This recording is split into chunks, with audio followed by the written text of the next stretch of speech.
আজ আমি একাই যাচ্ছি দিদি বাড়িতে। তবে কেন যাচ্ছি, কি করতে যাচ্ছি সবটাই কিন্তু তোমাদের সাথে শেয়ার করব। হ্যালো এভরিওয়ান, কেমন আছো সবাই? আশা করছি সবাই খুব ভালো আছো, আর আমিও বেশ ভালো আছি। চলে আসলাম দিদি বাড়িতে, আর আসা মাত্রই দেখি মাম্মাম পুতুল নিয়ে বিছানার মধ্যে একা একাই খেলছে। আজ বিশেষ একটা কাজে আমি দিদি বাড়িতে এসেছি। কাজটা কি জানো? সেটা কিন্তু তোমরা এখন দেখতেই পারছো।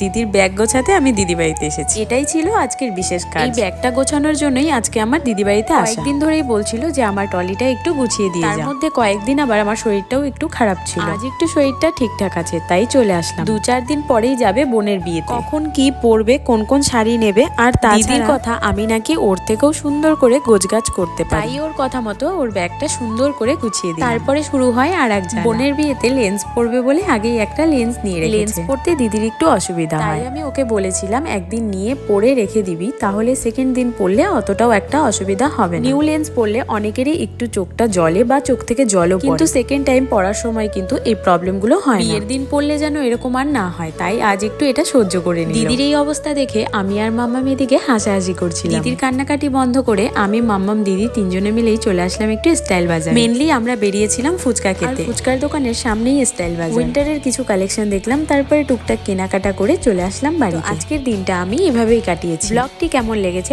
অবশ্যই জানিয়ে যেও। দেখা হচ্ছে নেক্সট কোনো সুন্দর একটি মিনি ব্লগে। ততক্ষণের জন্য টাটা, বাই।